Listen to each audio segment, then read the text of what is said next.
Welcome to A9 TV bulletin ముందుగా headlines చూద్దాం.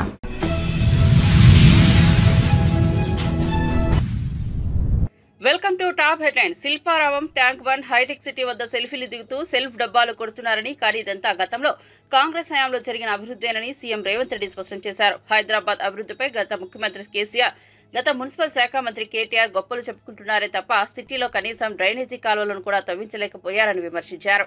వాళ్లు చేసిన వెధవ పనులకు ఫామ్ హౌస్ లో పడుకుంటున్నారని, వారి గురించి మాట్లాడడం కూడా దండగేనని ఘాటు విమర్శలు చేశారు. ప్రజాపాలన ప్రజా విజయోత్సవాల్లో భాగంగా హైదరాబాద్ ఐమాక్స్ సమీపంలోని హెచ్ఎండిఏ మైదానంలో జరిగిన హైదరాబాద్ రైజింగ్ వేడుకలకు సీఎం ప్రారంభించారు. సిటీలో ఫ్లైఓవర్స్, అండర్ పాస్, ఆర్యూబీ, ఆర్బీలకు తదితర పనులకు వర్చువల్ గా శంకుస్థాపన చేశారు. ఈ సందర్భంగా ఏర్పాటు చేసిన సభలో ప్రసంగించారు. ట్యాంక్ బండ్ నీళ్లు కొబ్బరి నీళ్లలా మారుస్తామని చెప్పి 10 ఏళ్లలో మురికి కూపంగా మార్చిన చరిత్ర కేసీఆర్ది అన్నారు. రోజు మనము నగరాన్ని నిర్మించుకుందాం అనుకుంటున్నాం. ఆనాడు ఒక ఆయన చెప్పిండు, మీరు అందరు చూసారు, ట్యాంక్ బండ్ నీళ్లు కొబ్బరి నీళ్ళు అలాగుంటాయి, ఇట్లా ముంచుకొని అట్లా తాగొచ్చు అన్నాడు. నేను ఇడు ఉన్న మిత్రులు అడుగుతున్న, జర్ర అట్లా రోడ్ దాటితే ట్యాంక్ బండే. తాగుడు సంగతి దేవుడు ఎరుగు, వాసన చూసే పరిస్థితి ఉందా? 10 ఏళ్ళ ఆయన పరిపాలనలో మురికి కూపంగా ట్యాంక్ బండ్ను మార్చిన చరిత్ర ఆనాటి ముఖ్యమంత్రిది. ఇట్లాంటి అబద్ధాలతో కాలం గడిపిండు. ఓల్డ్ సిటీని అన్నాడు ఇస్తాంబుల్ చేస్తాని. ఇస్తాంబుల్ కాదు కదా, ఆడున్న ట్రాఫిక్ జాములు కానీ చార్మినార్ చుట్టూతో తిరగలేని పరిస్థితి ఈ 10 సంవత్సరాలలో వచ్చింది. వర్షం వస్తే వరద నీళ్లు హైదరాబాద్ రోడ్ల మీద వరదలై పారుతున్నాయి తప్ప కనీసం మేము నిర్మించిన నగరంలో మురికి కాలువలు కూడా ఆనాటి ముఖ్యమంత్రి గారు, ఆనాటి మున్సిపల్ శాఖ మంత్రి గారు ఈ రోజు గొప్పలు చెప్పుకుంటున్నారు, కానీ కనీసం డ్రైనేజీ కాలువలు కూడా తవ్వే ప్రయత్నం చేయలే. ఇవాళ ట్యాంక్ బండ్ మీదనో లేకపోతే శిల్పారామం దగ్గర వారు సెల్ఫీలు దిగుతున్నారు. వారు సెల్ఫీలు దిగి సెల్ఫ్ డబ్బా కొట్టుకునే శిల్పారామం కూడా ఆనాడు కాంగ్రెస్ పార్టీని అభివృద్ధి చేసింది, వారు మర్చిపోయినట్టున్నారు. వారు అప్పుడప్పుడు ట్విట్టర్లో పెట్టి హైటెక్ సిటీ ఆనాడు మనం చేసిందే. ఈ ట్యాంక్ బండ్ ఏదో ఆయననే నిర్మించినట్టు, వాళ్ళ తాతగారు బుద్ధుడి విగ్రహం పెట్టినట్టు ఇవాళ ఆ ఫోటోలను చూపించి మేము నిర్మించినామని అబద్ధాలు చెప్పుకునే పరిస్థితి. ఏది ఏమైనా ఆనాడు 10 సంవత్సరాలు 20 లక్షల కోట్ల రూపాయలు ఖర్చు పెట్టినా ఈ నగరానికి కావాల్సిన శాశ్వతమైన అభివృద్ధిని గత 10 సంవత్సరాలు పరిపాలనలో ఉన్న వాళ్ళు చెయ్యలేదు.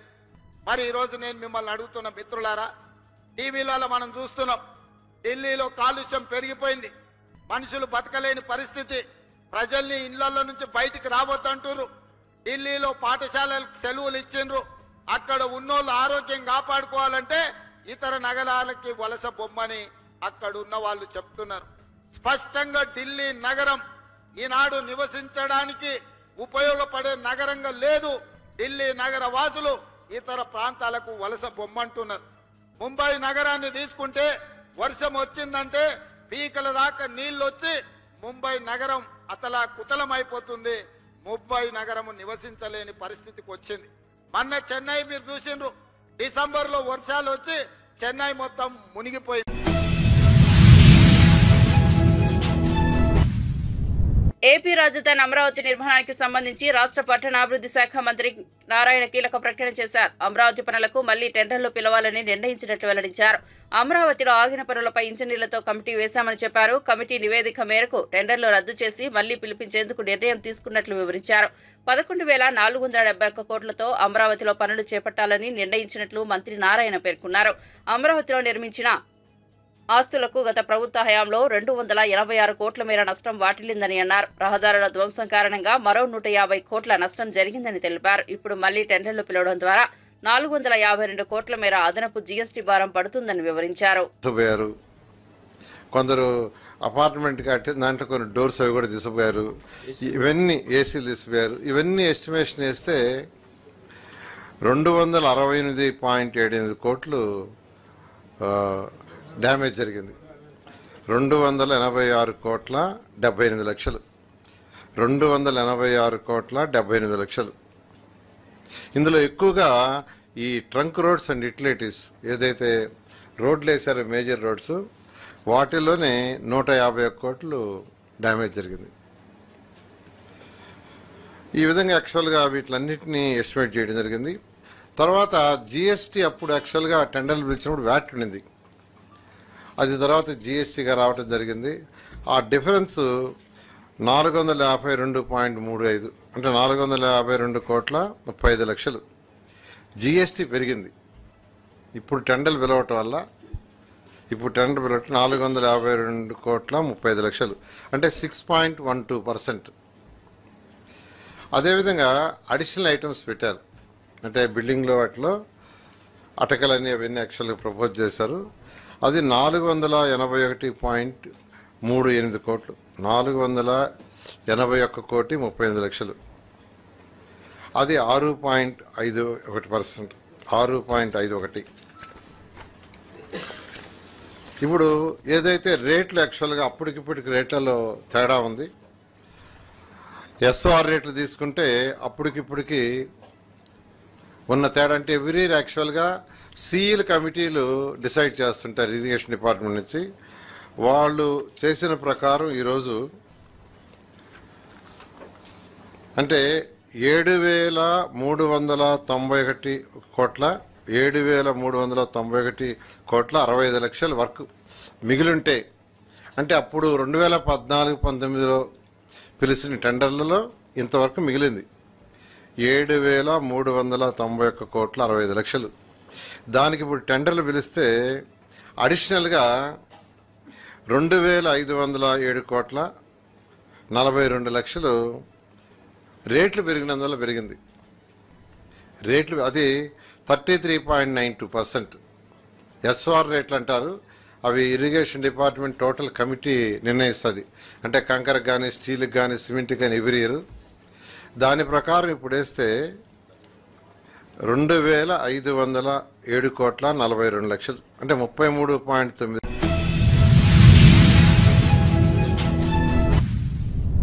రాష్ట్రంలోని ప్రభుత్వ కళాశాలలో హాజరు శాతం, విద్యా ప్రమాణాలు మెరుగుదల కోసం మంత్రి నారా లోకేష్ విప్లవాత్మక నిర్ణయం తీసుకున్నారు. ఇంటర్మీడియట్ విద్యార్థులకు కూడా మధ్యాహ్న భోజనం అందించాలని నిర్ణయించారు. ఉండవల్లి నివాసంలో పాఠశాల విద్య, ఇంటర్మీడియట్ విద్యాశాఖ ఉన్నతాధికారులతో రాష్ట్ర విద్య, ఐటీ, ఎలక్ట్రానిక్ శాఖల మంత్రి నారా లోకేష్ సమీక్ష నిర్వహించారు. ఈ సమావేశంలో లోకేష్ మాట్లాడుతూ 10వ తరగతి పూర్తి చేసిన పేద విద్యార్థుల్లో డ్రాప్ అవుట్స్ ఎక్కువగా ఉన్నాయని వెల్లడించారు. ప్రభుత్వ ఇంటర్మీడియట్ కళాశాలలో మధ్యాహ్న భోజనం కల్పించడం ద్వారా డ్రాప్ అవుట్స్ ను కొంతమేర తగ్గించే అవకాశం ఉందని చెప్పారు.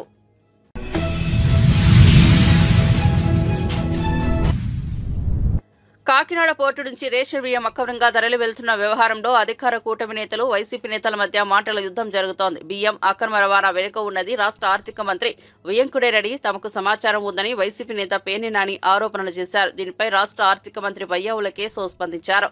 తన వియ్యంకుడి కుటుంబం 3 తరాలుగా బాయిల్డ్ రైస్ ఎగుమతుల వ్యాపారంలో ఉందని స్పష్టం చేశారు. అయితే తమ కుటుంబంతో బియ్యం ఏర్పరచుకున్న తర్వాత వారు బియ్యం వ్యాపారం చేయడం లేదని వెల్లడించారు.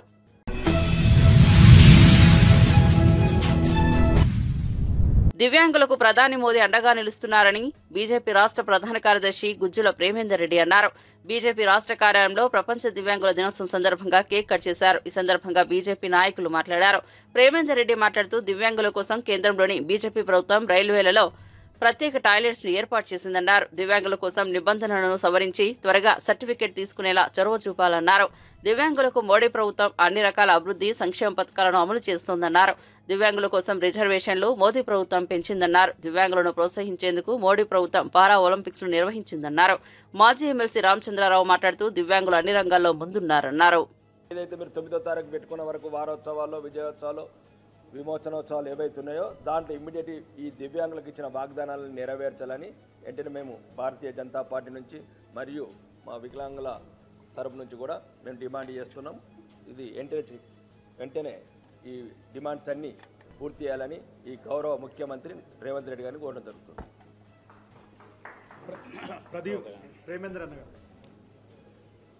ముఖ్యంగా దివ్యాంగులకు వారికి భగవంతుడు కారణంగా కానీ ప్రకృతి కారణంగా కానీ ఏదైనా వైకల్యం కలిగితే దాన్ని ఎత్తి చూపేటువంటి యొక్క పేరు గతంలో ఉండేది వికలాంగులు అని. కానీ నరేంద్ర మోడీ గారు మొదటిసారిగా దివ్యాంగులనే యొక్క నామకరణం చేసి ఎక్కడ కూడా అలాంటి యొక్క లోపాన్ని ఎత్తి చూపడం కాకుండా మీకు చేయూతన కనుక ఇస్తే మీరు ఒక దివ్యమైన శక్తులతోని పనిచేయగలుగుతారు అద్భుతాలను సృష్టించగలుగుతారు అని చెప్పి గుర్తించి ఆ విధంగా ప్రోత్సహించిన యొక్క వ్యక్తి మన ప్రధానమంత్రి నరేంద్ర మోడీ గారు. కేవలం చెప్పడమే కాదు, నేను రైల్వే దీనికి సంబంధించినప్పుడు కూడా చూశాను. రైల్వేలలో ప్రత్యేకంగా దివ్యాంగులకు టాయిలెట్స్ కూడా ఏర్పాటు చేసిన యొక్క ఘనత నరేంద్ర మోడీ గారు. అదేవిధంగా పబ్లిక్ టాయిలెట్స్ ఎక్కడన్నా ఉంటే గతంలో ఎవరు పట్టించుకోకపోయేది, అరే ఎట్లుంటుంది అని మిగతా వాళ్ళకు వేరు, కానీ వాళ్ళకి ఏ విధమైన యొక్క టాయిలెట్ ఉంటే వాళ్ళు యూజ్ చేయగలుగుతారు. వాళ్ళకు అదేవిధంగా రైల్వేకి వెళ్ళినప్పుడు టికెట్ ఎట్లా తీసుకోవాలి, వాళ్ళు ఎక్కడ ఎక్కాలి, ఏమిటి, దానికి సంబంధించిన యొక్క లిపిని, దానికి ఆ యొక్క సిగ్నల్స్ను కూడా ఏర్పాటు చేసి ఆ విధంగా ప్రతి మైక్రో లెవెల్ విషయాలను కూడా ఆలోచించి దివ్యాంగులకు కనుక చేయూతనిస్తే అద్భుతాలు సృష్టించగలుగుతారని చెప్పి గుర్తించిన యొక్క మహనీయుడు నరేంద్ర మోడీ గారు. అదేవిధంగా వాళ్ళకి సర్టిఫికెట్ రావాలంటే ఇబ్బంది ఉండేది, అనేక రకాల విషయాలు ఉండేది. వాట్లల్లో అనేక నిబంధనలు సరళీకరించి ఆ యొక్క సర్టిఫికెట్ వచ్చే విధంగా కూడా చేసిన వ్యక్తి ప్రధానమంత్రి నరేంద్ర మోడీ గారు. ఆ విధంగా ఎన్నో, ఇంతకుముందు నాగేశ్వరరావు గారు చెప్పినట్టు రిజర్వేషన్ కూడా దివ్యాంగులకు పెంచిన ప్రధానమంత్రి నరేంద్ర మోడీ గారు. కాబట్టి రాబోయే రోజులలో దివ్యాంగుల పక్షాన భారతీయ జనతా పార్టీ, నరేంద్ర మోడీ ప్రభుత్వం అండగా ఉంటుంది. తప్పక మీరు ముందుకెళ్తారు. అదేవిధంగా పారా ఒలింపిక్స్ పేరుతోని దేశంలో ఆ విధంగా ఒలింపిక్స్ నిర్వహించి దివ్యాంగులు కూడా వాళ్ళలో అద్భుతమైన యొక్క ప్రతిభా పాఠవాలు ఉన్నాయని సమాజానికి చాటి చెప్పడమే కాదు, రెగ్యులర్గా వాళ్ళను అనేక విధాలుగా ప్రోత్సహించే పనిని కూడా ప్రధాన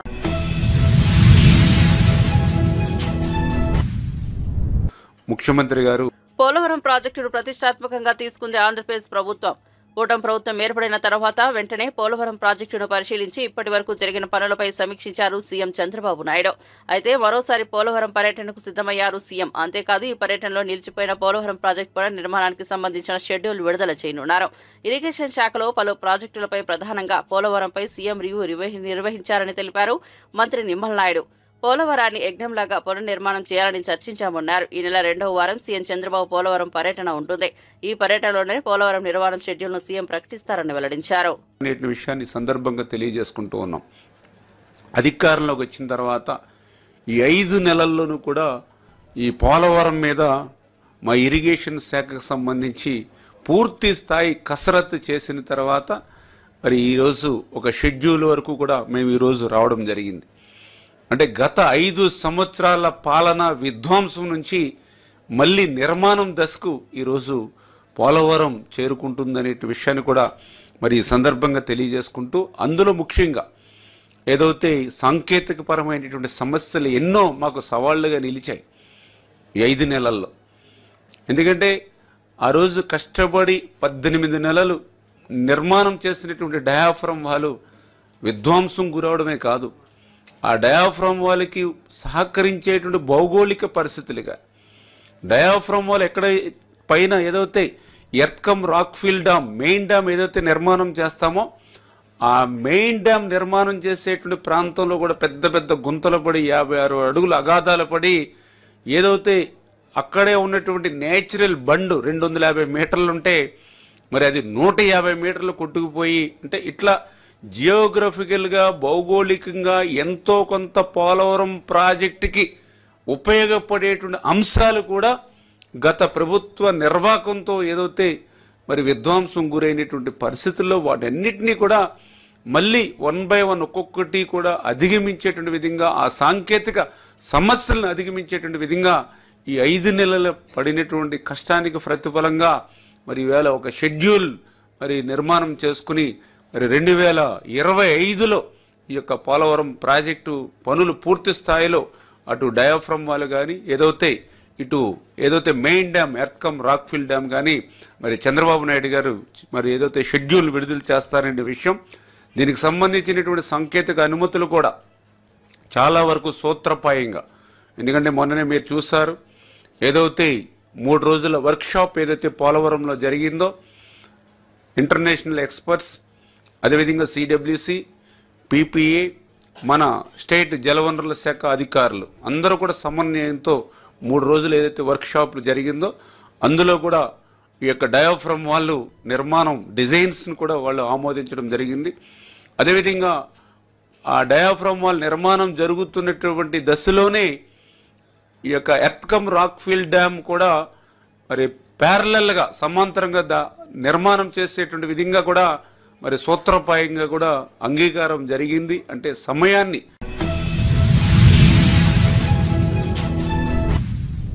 నెల్లూరు జిల్లాపై ఫెయిలింజన్ తుఫాన్ తీవ్ర ప్రభావం చూపిస్తోంది. 5 రోజులుగా కుండపోత వర్షాలు కురుస్తున్నాయి. దీంతో నెల్లూరు నగరంలోని రోడ్లన్నీ చెరువులను తలపిస్తున్నాయి. రైల్వే అండర్ పాస్ లో నీరు నిలవడంతో వాహనాలు గంటసేపు నిలిచిపోయాయి. 5 రోజులు వర్షం కొనసాగడంతో జిల్లాలో వరి నాట్లు ఎక్కువగా దెబ్బతింటున్నాయని రైతులు ఆందోళన వ్యక్తం చేస్తున్నారు.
రైతులకు హామీలు ఎన్నో ఇచ్చారు, ఒకటి అమలు చేయలేదు. ఇది రైతు వ్యతిరేక ప్రభుత్వమని మాజీ మంత్రి కొప్పుల ఈశ్వర్ అన్నారు. తెలంగాణ భవన్లో మాజీ ఎమ్మెల్యేలు దాసరి మనోహర్ రెడ్డి, పుట్టామధు, గ్రంథాలయ సంస్థ మాజీ చైర్మన్ రఘువీర్ సింగ్లతో కలిసి మీడియాతో మాట్లాడారు.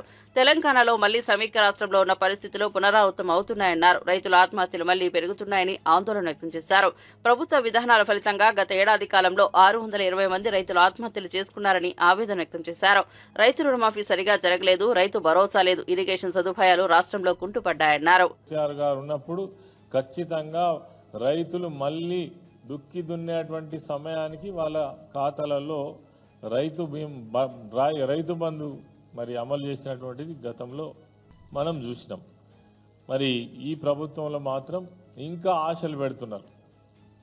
రేపిస్తాం, మాపిస్తాం, లేదంటే ఈ పండగకి ఇస్తాం, సంక్రాంతికి ఇస్తాం. తర్వాత చిత్రమైన విషయం ఏంటంటే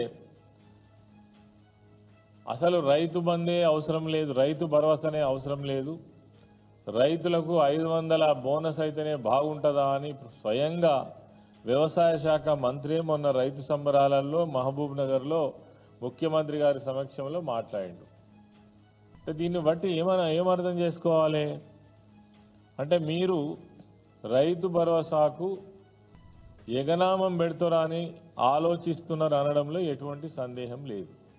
ఒక రకంగా మెంటల్గా ప్రిపేర్ చేస్తున్నారు. ఇప్పటికే 2 సార్లు ఇవ్వకుండానే రైతులకు ఆల్రెడీ తెలిసింది మీరు ఇవ్వరు అని, ఇక మీరు నిర్ణయానికి వచ్చిండ్రు అనేది దీన్ని బట్టి తెలుస్తున్నది.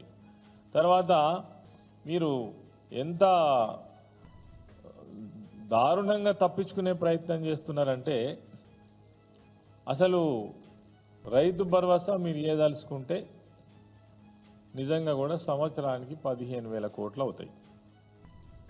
మరి 15,000 కోట్లకు ఎగనమ్మం పెట్టి మీరు ఈ 500 రూపాయలు ఏదైతే ప్రోత్సాహక బోనస్ ఉన్నదో ఇదే బాగున్నదని రైతులు అంటున్నారని చెప్తున్నారు కదా.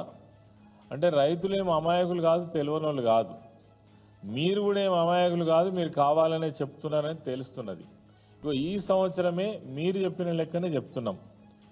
1,53,00,000 మెట్రిక్ టన్నుల ధాన్యం పండింది. దానికి మేము సన్నవడ్లకు మేము 500 బోనస్ ఇచ్చినాము అని ఘనంగా గొప్పగా చెప్పుకుంటున్నారు. మీరు ఇచ్చింది ఇప్పటి వరకు 5,19,000 క్వింటళ్లకు మాత్రమే 500 రూపాయల బోనస్ ఇచ్చిండ్రు. దీని లెక్క చూస్తే కేవలం ఒక 6 కోట్లకు మించి, 26 కోట్లకు మించి లేదు. 26 కోట్ల రూపాయలు ఇచ్చి 15,000 కోట్ల రూపాయలు ఎగబెడదామనేటువంటి ఒక ప్రణాళిక మాత్రం మీరు సిద్ధం చేసుకున్నట్టు కనబడుతున్నది. నేను అడుగుతున్న ఈ ప్రభుత్వాన్ని, ముఖ్యమంత్రిని, వ్యవసాయ శాఖ మంత్రిని, మీరు ఎన్నికల సమయంలో వడ్లకు మేము 500 బోనస్ ఇస్తాం. బీజేపీ రాష్ట్ర కార్యాలయంలో మాజీ ఎమ్మెల్యే ఎన్వీఎస్ఎస్ ప్రభాకర్ మీడియా సమావేశం నిర్వహించారు. ఈ సందర్భంగా ఎన్వీఎస్ఎస్ ప్రభాకర్ మాట్లాడుతూ కాంగ్రెస్ ప్రభుత్వం చేస్తున్న సంబరాలు ఎవరి కోసం చేస్తున్నారని వారికి అర్థం కావడం లేదని, సుప్రీంకోర్టు తీర్పు వెలువడిన కొద్ది గంటలకే వర్గీకరణకు కట్టుబడి ఉన్నామని రేవంత్ చెప్పారన్నారు. దేశంలోనే వర్గీకరణ చేసిన రాష్ట్రంగా తెలంగాణ నిలుస్తుందని చెప్పిన ముఖ్యమంత్రి ఒక్క అడుగు ముందుకు వేయలేదని, రాజకీయంగా మాదిగలను ముంచింది కాంగ్రెస్ పార్టీ అని ఆయన మండిపడ్డారు. సబ్ ప్లాన్ ను ముఖ్యమంత్రి నిర్వీర్యం చేస్తుంటే ఉప ముఖ్యమంత్రి స్పీకర్ నోరు మెదపడం లేదని, మాటలను ఒక కాంగ్రెస్ నాయకులు రెచ్చగొడుతున్నారన్నారు. మాదిగలను ఒకవైపు నుంచి మరోవైపు మాలలను రెచ్చగొడుతున్నారని, ఎస్సీ వర్గీకరణపై కాంగ్రెస్ విధానం స్పష్టం చేయాలని ఆయన వ్యాఖ్యానించారు. తెలంగాణ రాష్ట్రంకి ముఖ్యమంత్రి అయినటువంటి నేను తొలి ముఖ్యమంత్రిని కాబోతున్నాను ఆ వర్గీకరణ అమలు చేసేటువంటి విషయంలో అని కూడా వారు ప్రకటించారు. ఆ ప్రకటన చేసి నెలలు గడిచింది. కార్యాచరణ విషయానికి వస్తే రాజకీయంగా మాదిగలను ముంచింది కాంగ్రెస్ పార్టీ. మంత్రివర్గం విషయంలో కావచ్చు, లేదా ప్రాతినిధ్యం కల్పించేటువంటి విషయంలో కావచ్చు, మాదిగల్ని ముంచినటువంటి పార్టీ కాంగ్రెస్ పార్టీ. ఇకపోతే ఈ ఏడాది కాలంలో సబ్ ప్లాన్ సంబంధించినటువంటి విషయం అమలు తీరు తెన్నులు కనుక పరిశీలిస్తే అసలు సబ్ ప్లాన్ని ఈ ప్రభుత్వం గాలికి వదిలేసినట్టుగా ఉంది. పట్టనట్టుగా, ముట్టనట్టుగా, చూడనట్టుగా, తెలియనట్టుగా ఆ నిధులు కేటాయింపులో, నిధులు ఖర్చు చేయటంలో వివరించినటువంటి తీరే సాక్షే ఆర్థిక మంత్రి, పైగా ఉప ముఖ్యమంత్రి. ఆయనతోనే, ఆయన చేతితోనే, ఆయన తీసుకొచ్చినటువంటి సబ్ ప్లాన్నే నీరు గార్చేటట్టుగా ఈ రేవంత్ రెడ్డి ప్రభుత్వం వ్యవహరిస్తూ ఉంటే నోరు మెదపలేని స్థితిలో ఉప ముఖ్యమంత్రి, శాసనసభ స్పీకర్ ఉన్నటువంటి ఒక విషయం చాలా స్పష్టంగా అవుపడతా ఉంది. ఇకపోతే కాంగ్రెస్ పార్టీకి వర్గీకరణ విషయంలో కొత్త ఆలోచనలు వచ్చినాయేమో, లేదా విధానం మారిందేమో. ఈ మధ్య కాంగ్రెస్ పార్టీకి సంబంధించినటువంటి ఒక అగ్రనాయకుడు ఒక కొత్త సమావేశాన్ని పెట్టాడు. పెట్టి మాలలను రెచ్చగొడతా ఉన్నాడు. మాదిగలనేమో ఒకవైపున ముంచారు, ఇప్పుడేమో మాలలనేమో రెచ్చగొడతా ఉన్నారు. అసలు కాంగ్రెస్ పార్టీ యొక్క వైఖరి ఏంటి ఈ వర్గీకరణ పైన అని చెప్పని స్పష్టం చేయాలని చెప్పని భారతీయ జనతా పార్టీ డిమాండ్ చేస్తూ ఉంది. ముఖ్యమంత్రి ఎందుకు నోరు విప్పటలేదని చెప్పని నేను ప్రశ్నిస్తా ఉన్నా. పిసిసి అధ్యక్షుడు ఎందుకు మాట్లాడతలేదని చెప్పని నేను నిలదీస్తా ఉన్నా. వర్గాల మధ్య వైషమ్యాలు పెంచడం కొరకు ఈ కాంగ్రెస్ పార్టీ ఇందిరమ్మ రాజ్యంలో చేస్తున్నటువంటి ప్రయత్నమా ఇది అని చెప్పని నేను పేరు.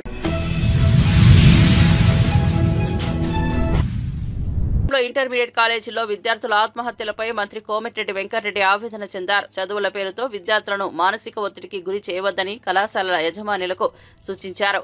అలా వ్యవహరిస్తున్న విద్యాసంస్థలపై ఖండన చర్యలు తీసుకోవాలని అధికారులకు మంత్రి ఆదేశాలు జారీ చేశారు. 10 రోజుల వ్యవధిలో 3 విద్యార్థులు ఆత్మహత్య చేసుకోవడం తనని తీవ్రంగా కలిచివేసిందని కోమటిరెడ్డి భావోద్వేగానికి లోనయ్యారు. ఏదైనా సమస్య ఉంటే అత్యవసర వేళ తనని సంప్రదించవచ్చని ఫోన్ నెంబర్, ఈమెయిల్ ఐడి ఇచ్చారు.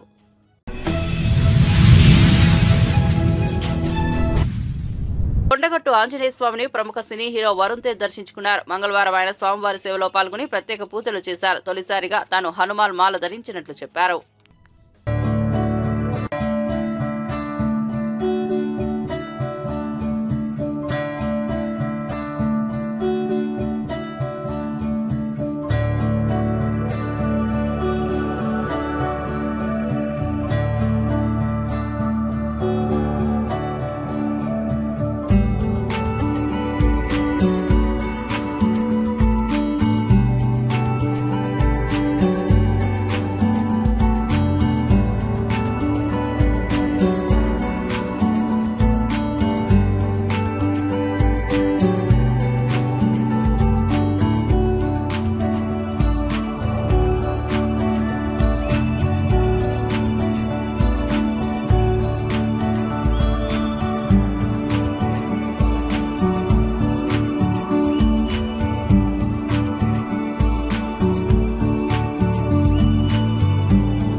చాలా మంచి దర్శనం అయింది.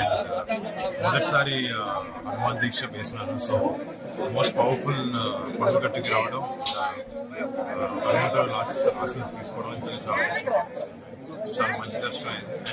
ఇక్కడ అయ్యో ప్రతి ఒక్కరు